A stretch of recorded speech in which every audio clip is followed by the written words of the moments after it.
Hello, welcome to my YouTube channel, Echo Frights. Here I bring some disturbing horror stories. So put on your headphones, turn off your lights, lay down on your bed, and enjoy the story. 10 minutes before the night's curfew, an anonymous message suddenly materialized in the class group chat. Please be in bed by 11 p.m. and go to sleep on time, or you'll get sick. The chat exploded instantly. Everyone began demanding to know who was playing a prank. Who's messing around? Jessica, who never missed an opportunity to argue, fired back immediately. Hilarious! I was already in bed, but I'm going out for a stroll right now. I want to see if I actually get sick.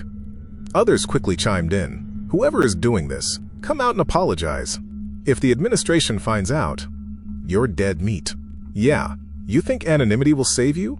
It's you, isn't it, Sarah? You're always acting all mysterious. It's as annoying as a rat in the walls. Staring at her phone, Chloe suddenly realized something unsettling. Her fingers flew across the screen. Our group chat doesn't have an anonymous function. How did whoever sent that manage to hide their name? The chaotic scroll of messages ceased. The group chat became unusually, suffocatingly quiet. Then, the anonymous message appeared again. Please be in bed within 5 minutes and go to sleep on time, or you'll get sick. What else do you all want to say? Only then did the chilling reality set in. The entire chat had been muted by an unseen administrator. No one could type a single word. Chloe's eyes drifted to the top of her screen. The time read 22:55. Subconsciously, Chloe looked across the room at Sarah, their dorm leader. Sarah had always claimed to be perceptive, insisting she could see things that others couldn't. Over the past 2 years, she had woken the dorm multiple times with blood-curdling screams, pointing at empty windows or the vacant bathroom. It was the reason their other roommate, Rachel, couldn't take the terror anymore and moved out. Right now, Sarah looked absolutely paralyzed. She was clutching a 5-coin charm and a handful of blessed talismans she'd bought at a temple, her eyes wide with pleading desperation. "Chloe, I'm telling you, there's something wrong with the dormitory tonight," she whispered, her voice trembling. "It's terrifying. I can't see it, but I can feel it. Let's just get into bed." A heavy, unnatural dread settled in Chloe's stomach. She nodded, slowly climbing onto her mattress. "Shouldn't we lock the door?" Sarah asked, her voice barely a squeak. Chloe glanced at the fourth bed, which remained empty. "Let's wait a bit longer. Megan hasn't come back yet." Though visibly terrified, Sarah could only nod, shrinking deep beneath her heavy blankets. The dormitory suddenly fell silent, yet from the corridor outside they could clearly hear the muffled sounds of girls laughing and gossiping. Chloe's mind raced. Logic dictated this was an elaborate, hacked prank, but her instincts screamed that something was horribly wrong. At 22:59, the anonymous message flashed on her screen one more time. "Please lie down in bed within 1 minute and go to sleep on time, otherwise you'll get sick." Panic flaring, Chloe dialed Megan's number. It rang and rang, the silence in the room stretching the tension to a breaking point. Finally, the call connected. "Megan, where are you?" Chloe demanded. "I'm at my boyfriend's dorm, Chloe," Megan whispered, deliberately lowering her voice. "I'm not coming back tonight." Sensing Megan was about to hang up, Chloe rushed her words. "Didn't you see the message in the group chat?" Megan scoffed, her tone dripping with nonchalance. "Why are you being so weird about this? You sound just like Sarah. It's obviously a prank. Anyway, my boyfriend will be out of the shower soon. Bye." The line went dead. Before Chloe could even lower the phone, Sarah shrieked from across the room. "Chloe, lie down. It'll be 11 o'clock in 10 seconds. Chloe was about to throw herself backward when she remembered the unlocked door. Adrenaline surged through her veins. She vaulted off the mattress, her bare feet hitting the cold linoleum. "Chloe, what are you doing?" Sarah screamed. "There are only 7 seconds left." Click. Chloe slammed the deadbolt home. There was no time to reach the light switch. She scrambled up the ladder faster than she ever had in her life, throwing herself flat against the mattress with a heavy thud. The exact instant her back hit the bed, the dormitory lights violently snapped off. Chloe lay frozen, breathing heavily in the pitch black. The lively chatter in the hallway from just a second ago was completely gone. It was as if someone had pressed a mute button on the entire building. The silence was so absolute that the only sounds left in the world were the frantic, jagged rhythms of her and Sarah's breathing. Chloe opened her mouth to whisper across the room. Before she could make a sound, a sharp, agonizing scream shattered the quiet, echoing through the hollow concrete of the dormitory walls. It was followed immediately by another girl shrieking in pure, unadulterated terror. "Ah, call the police. Help." Startled, Chloe began to sit up, but a muffled, frantic shout bled through the thin wall from the neighboring room. "Don't move. Lie down. Do not get up. If you do, you'll die." The neighbor was sobbing hysterically. Lily just turned into a pool of blood right in front of me. Don't move. Cold sweat erupted across Chloe's entire body, chilling her to the bone. A pool of blood? If she had moved even an inch, her phone vibrated sharply against her palm, illuminating the darkness with a harsh, pale glow. It was another group message. The list of those who failed to follow the rules and have perished is as follows: Jessica, Lily, Emily, Amanda. The list was agonizingly long. At least 30 names scrolled down the screen. Before Chloe could process the slaughter, a new set of instructions appeared. Good student rules. Please abide by them strictly. Rule 1. After lights out, please keep quiet and do not make loud noises, otherwise you will attract something. Rule 2. Do not stay out overnight, and do not bring outsiders to stay overnight. After all, you don't know if you bring back a person or a ghost. Rule 3. Lock the doors and windows before lights out to prevent something from climbing in. Rule 4. Once the lights are out, don't believe anything anyone says. Rule 5. Remember these rules. They could save your life. Chloe stared at the screen, her heart hammering against her ribs. Before she could even begin to dissect the rules, Sarah's trembling voice sliced through the dark. Chloe, I think someone just knocked on the door. Chloe strained her ears. Tap. Tap. 2 distinct knocks echoed from the heavy wooden door. Chloe? It was Megan's voice, muffled through the wood. Why did you lock the door? Open up. My boyfriend's dorm supervisor caught me and sent me back. Chloe bit her lip, forcing herself to remain absolutely silent. Rule 1. Keep quiet. Outside, Megan sounded puzzled. Chloe? Sarah? Are you guys asleep already? A soft, eerie chuckle filtered through the gap beneath the door. You didn't actually believe that stupid prank in the group chat, did you? You're too naive. There are people out here in the hall. Come out and see for yourself. From across the room, Sarah's voice floated through the darkness. Chloe, I just accidentally sat up. It seems like everything is actually fine. I can hear people outside discussing the prank. Why don't we go look? Chloe hesitated. Faint whispers and footsteps did seem to be drifting from the hallway. Was it really just a sick joke? She squinted into the gloom, watching the dark silhouette of Sarah slip out of bed and quietly climb down the ladder. The figure stood motionless in the center of the room. Chloe instinctively reached for the edge of her blanket to follow, but as her hand brushed the fabric, a sudden, paralyzing chill swept over her. Wait, Sarah was painfully timid. She hated crowds and was terrified of the dark. There was absolutely no way Sarah would willingly climb out of bed to investigate a horror prank. With trembling fingers, Chloe unlocked her phone. She noticed a string of missed messages from Sarah that had never triggered a notification. Quickly swiping to the death list in the group chat, Chloe's blood ran cold. Megan's name was on the list. If Megan was dead, who had just knocked on the door? And more terrifyingly, who was standing in the middle of their dorm room? Moving only her eyes, Chloe stared at the dark silhouette on the floor. Even in the suffocating darkness, she could feel its gaze. Hollow, pitch-black eyes, staring intently right back at her. Her mind went entirely blank. A deep, primal terror clawed its way up from the soles of her feet to the top of her scalp. Rule 4. Once the lights are out, don't believe anything anyone says. The voices belonging to Megan and Sarah were bait. Chloe clamped her eyes shut, praying to whatever was listening that the night would end. Ah, Chloe, let go. Why are you choking me? Sarah's muffled, agonizing scream tore through the room. Chloe's eyes snapped open. The shadowy figure on the floor was gone. She whipped her head toward Sarah's bed across the room. Sarah's phone screen was glowing faintly, casting a pale light upward. Clinging to the ceiling directly above Sarah was a mass of writhing shadows. 2 impossibly long, dark hands were clamped tightly around Sarah's throat. The creature's mouth was stretched into a horrific, fang-filled grin. Its empty eyes locked onto Sarah as she thrashed beneath it. Chloe watched in silent horror, completely helpless. If she made a sound, she would break Rule 1. But Sarah was dying right in front of her. Think, Chloe mentally screamed at herself. Rule 3. Lock the doors and windows before lights out to prevent something from climbing in. She slowly shifted her gaze toward the balcony. The glass door was wide open, swaying slightly in the night breeze. The shadow hadn't materialized. It had crawled inside. But why attack Sarah? Had Sarah broken a rule? The shadow was choking her because she spoke, but Sarah had only whispered Chloe's name earlier. Suddenly, a sharp metallic hum vibrated through the air, followed by a blinding flash. The creature shrieked, a vile, piercing sound, and vanished into thin air. Sarah erupted into violent, hacking coughs. gasping desperately for breath. Chloe's immediate instinct was to call out to her, but the suffocating weight of Rule 1 forced her mouth shut. Instead, she frantically typed a message. "Chloe, Sarah, are you all right?" Across the room, the pale light of Sarah's phone shifted. Soon, a reply buzzed on Chloe's screen. "Sarah, I'm fine. My 5-coin sword saved me." "But Chloe, why did you call me Sarah? You never call me that. You aren't Chloe, are you?" Relief washed over Chloe. She always called Sarah boss. It was their inside joke. "Chloe, boss, don't be afraid. It's me. I was testing you."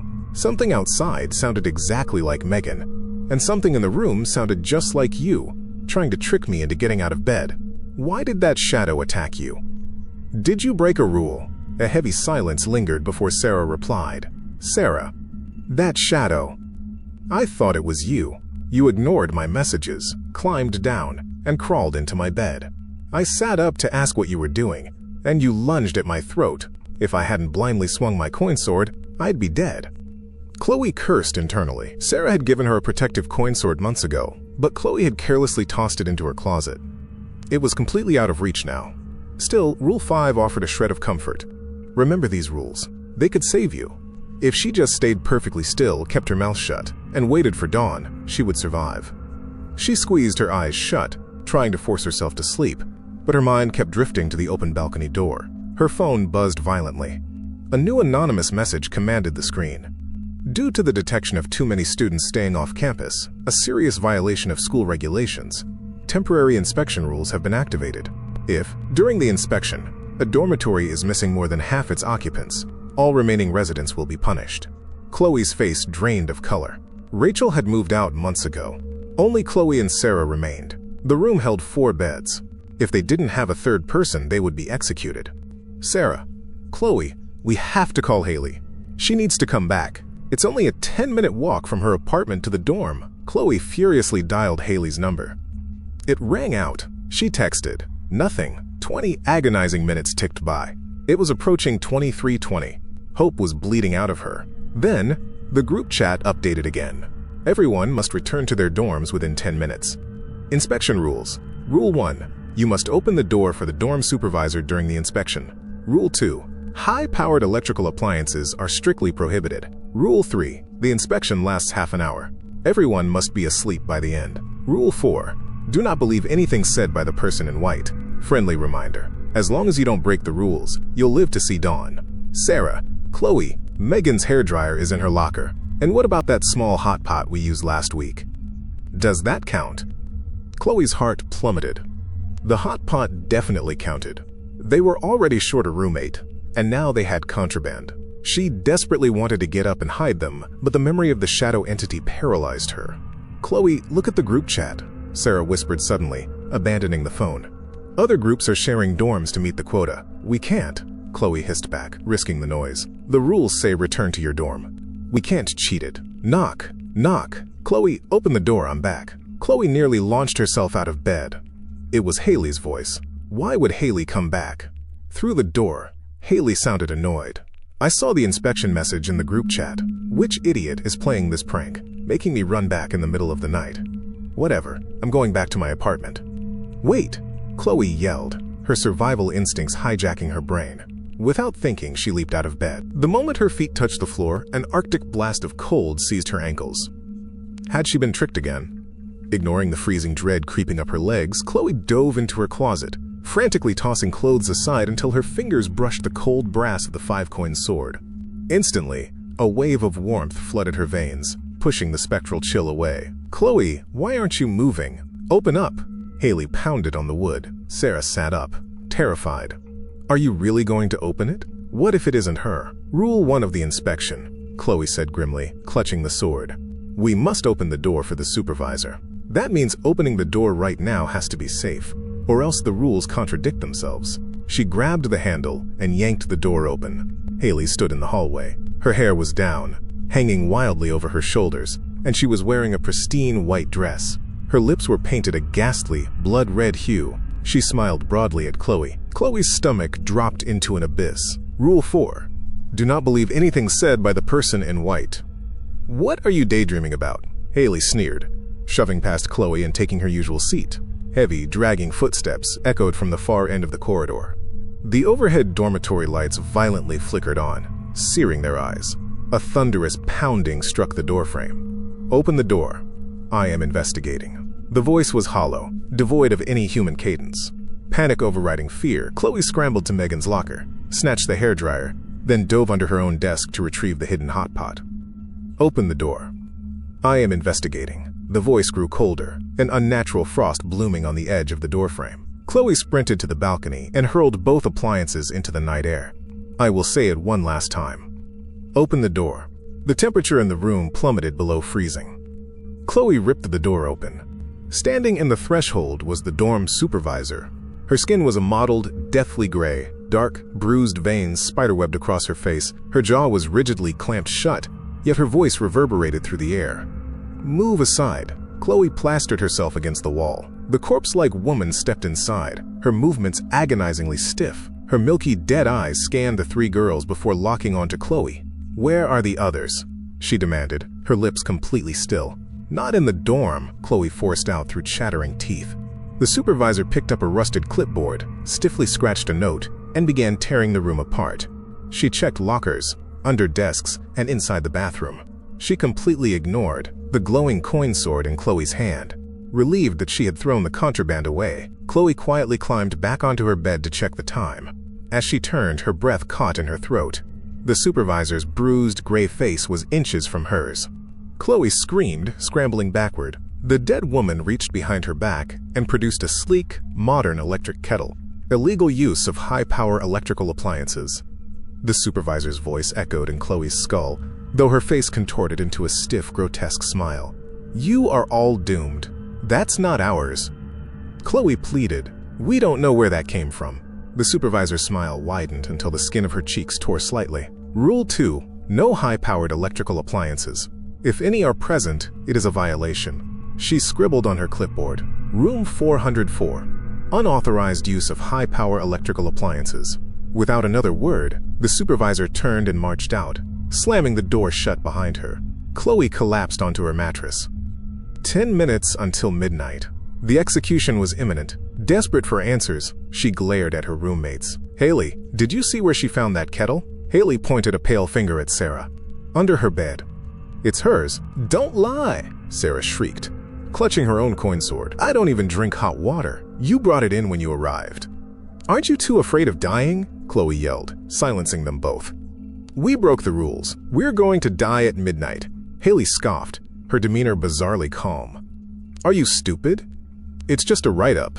We'll get yelled at by administration tomorrow." Chloe narrowed her eyes. "Haley, where is your phone?" "At my apartment."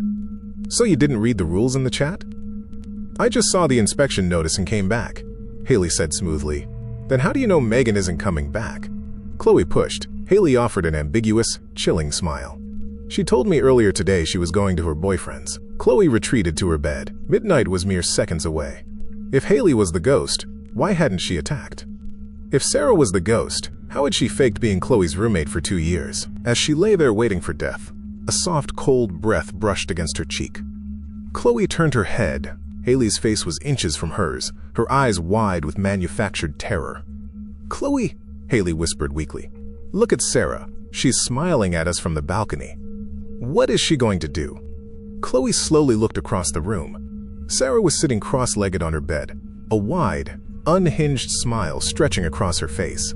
10 seconds until midnight, Sarah whispered gleefully. A horrifying realization struck Chloe like a physical blow. During room checks, the dormitory is safe. The ghosts couldn't hurt them until the inspection was officially over at midnight. "Haley, run!" Chloe screamed, throwing herself off the bed. Haley scrambled after her but tripped, crashing heavily to the floor. Chloe grabbed her hand, trying to haul her up, but Haley's weight felt like solid iron. Chloe looked down. Haley was sitting on the floor, looking up with a massive, ear-to-ear grin. "Chloe," Haley whispered, her voice layered with something demonic. "You can't escape now." The dorm lights violently shattered. Total darkness consumed the room. Rule 4. Do not believe anything the person in white says. An unbearable wave of blistering heat washed over the room. The scent of melting plastic and roasting flesh filled Chloe's lungs. Screams erupted from every direction. Fire! Oh God, fire! I can't open the door! Help us! Flames erupted from the walls, casting a hellish orange glow across the room. Chloe looked towards Sarah's bed and screamed. It wasn't Sarah. It was a blackened, charred monstrosity with impossibly long limbs and no face, slowly crawling toward her through the flames. Fueled by pure, desperate adrenaline, Chloe ripped her hand from Haley's grasp and bolted for the door. "Chloe, wait!" Haley screamed from the floor, her voice returning to human panic. "My leg is broken. Help me. Please don't leave me." Chloe didn't look back. She threw open the door and sprinted into the corridor, which was entirely engulfed in a raging inferno. Students were running blindly through the thick, choking smoke. Suddenly, a hand clamped around her ankle. She looked down through the stinging smoke to see Haley dragging herself across the burning floor, tears streaming down her soot-stained face. "Please!" A wall of fire surged down the hallway, rushing straight for them. "I'm sorry," Chloe sobbed. She violently kicked her foot free and ran toward the stairwell, leaving Haley screaming as the flames consumed her. Chloe choked on the ash, her vision blurring as she stumbled down the stairs. Just as she felt her knees buckle, a figure emerged from the smoke below. It was Megan. But Megan wasn't burning. She was weeping, staring at Chloe with eyes full of unbearable guilt. "I'm sorry, Chloe," Megan sobbed, her voice cutting through the roar of the fire. "It's all my fault. I shouldn't have bought that kettle. I shouldn't have boiled water in the middle of the night. My boyfriend called, and I went downstairs. I forgot the kettle. I killed you. I killed all of you." Megan fell to her knees in the ash. "It's been 20 years. Please, Chloe. You, Sarah, Haley, you need to move on. Lingering here because you hate me won't bring you back." The words struck Chloe, shattering a dam in her mind. Countless memories flooded her consciousness, overlapping in a sickening rush. 20 years ago, an inspection night, Megan boiling water before sneaking downstairs to see a boy. The old wiring sparking, the fire spreading too fast. Sarah trapped on the balcony, burning to ash. Haley falling from the top bunk, snapping her leg. Chloe trying to carry her, but the fire was too fast. Chloe dropping Haley. Chloe running for the stairwell. The locked door at the bottom of the stairs. She hadn't escaped. She had burned alive against that metal door, her fingers melted to the handle. Chloe looked down at her own hands. They were translucent, shimmering with a faint, residual heat. She wasn't fighting for her life tonight. Her obsession, her blinding guilt for abandoning Haley, had trapped them all in this nightmarish loop for 2 decades, forcing them to relive the fire again and again. Through the ruined, smoke-filled windows of the dormitory, a faint golden light began to bleed into the sky. Dawn was breaking. Chloe watched as Megan's weeping figure slowly dissolved into the morning light. The flames around her faded to embers, and the agonizing heat cooled into the sterile chill of the empty, abandoned hallway. Chloe closed her eyes, knowing that when the sun set again, the group chat would ping, the clock would tick down, and the fire would burn them all over again.